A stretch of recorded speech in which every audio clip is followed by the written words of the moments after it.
Begini ya, ini kan fikih sosial ya. Saya jawab, ini memang harus pakai fikih, nggak pakai rasa. Saya ulang lagi pakai fikih, nggak pakai rasa.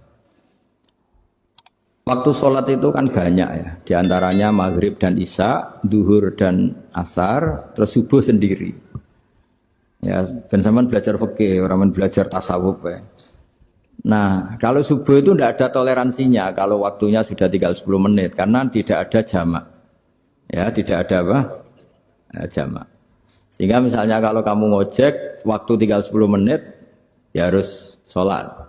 Tapi kalau sekedar dengar azan ya, ini penanyanya kayaknya itu teman kamu jadi fikihnya kayak kamu nggak jelas. Azan itu kan bukan akhir waktu sholat. Azan itu bukan akhir waktu sholat tapi awal sholat. Itu tidak harus super Grab, tidak harus super Gojek. Meskipun kamu makan ada adzan ya teruskan saja kan tidak akhir waktu sholat. Anda menerima tamu, gendong anak atau sedang nyupir atau sedang bercengkrama sama teman. Kalau ada adzan ya nggak apa-apa misalnya diteruskan. Kan bukan akhir waktu sholat. Yang benar-benar harus ditinggalkan itu kalau waktu sholat misalnya tinggal 7 menit. Atau tinggal 8 menit. Waktu yang mau tidak mau kamu harus tasarrufkan, kamu peruntukkan injury time itu sih. Injury time. Nah, gitu aja kok gak tahu ya. Nah, lalu misalnya, kalau pertanyaan tadi mestinya kelasnya itu kelas afdoliyah. Utamanya gimana? Kalau wajibnya belum ada karena kan waktunya masih panjang. Jadi pertanyaannya bukan wajibnya tapi sebaiknya karena ini semuanya belum mendesak kan? Andai kan kamu teruskan nganter barang kan tidak ada jaminan waktunya habis. Padahal kalau kamu memaksa sholat, mungkin citra kamu sebagai supir Grab tidak baik karena dianggap mengabaikan konsumen. Nah, terus kedua menyangkut jarak. Oke, seperti itu. Nah, sekarang kalau pertanyaannya dibalik, makanya yang dibalik ini agak ribet. Waktu sholat tinggal 8 menit. Ada konsumen yang minta diantarkan saat itu.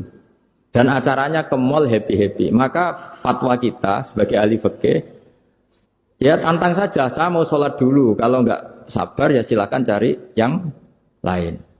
Kalau acaranya ke mall. Tapi kalau acaranya kelahiran atau transfusi darah atau mau nganterin darah ke pasien yang sudah koma, maka kita langsung, karena ibadah sosial itu didahulukan mengalahkan ibadah yang haknya Allah. Karena Allah itu zat yang tidak butuh ibadah kalian. Tapi kalau pasien ini kalau enggak nang kesampaian darahnya mati misalnya.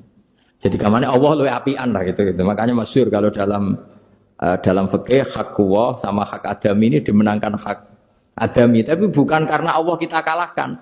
Allah tidak butuh itu semua. Jadi dikalahkan tapi bukan karena kalah, justru karena tidak butuh. Ya ibarat gini lah, Allah itu saking baiknya. Baiknya Allah kan pasti di atas orang tua kita. Itu pasti saya ulang lagi. Baiknya Allah pasti di atas orang tua kita. Orang tua kita saja baik, apalagi Allah.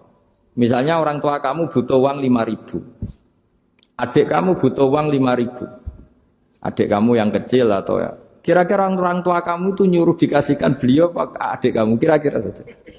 Ke adik kamu. Nah Allah itu saking baiknya. Hal yang terkait Allah, misalnya tadi sholat tepat waktu sama ibadah sosial itu disuruh ibadah sosial karena ini kalau enggak kesampaian transfusi darahnya atau apalah atau kamu dokter yang harus mengurus operasi waktunya tinggal 5 menit kamu harus ngoperasi pasien dulu karena Allah bisa menerima sholat kamu. Nah tak terangkan lagi ini fikih terus. Lalu sholat yang apa? Kalau sholat itu antara maghrib dan isya dan nanti yang terlambat itu maghrib, kita ngikuti ulama yang mengatakan jika ada darurat maka maghrib dan isya boleh dijamak meskipun tidak atas nama pergi. Kan jarak kamu kan tidak jarak masafatu qasrin. Artinya apa? Misalnya saya dokter harus operasi, waktu saya tinggal 8 menit mau maghrib ternyata harus ada operasi. Kalau saya nggak nangani mati. Saya harus operasi. Dan nanti waktu saya maghrib habis itu tidak harus dikatakan qadha atau yang mengeluarkan maghrib dari waktunya. Bisa saja menurut ulama dianggap boleh dijamak takhir dengan isya. Karena kondisinya masih waktu jam'in.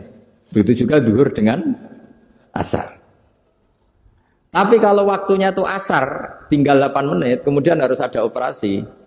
Ya kita operasi, waktu asar kita mundur sampai maghrib, namanya kodok yang dimaafkan Allah. Ya namanya tetap kodok, karena asar nggak bisa dijamak dengan maghrib. Jadi ini fikih ya, jadi jawabnya harus jelimet. Jadi saya ulang lagi ya, tadi kan pertanyaannya dengar adzan. Kalau adzan kan waktunya masih panjang, apalagi misalnya maghrib kan waktunya kan taruh saja ada waktu seperempat jam. Ternyata andekan kamu antar hanya butuh waktu 7 menit, kan nggak ngefek sama sekali. Saya nyanda. Nyanda. Gitu.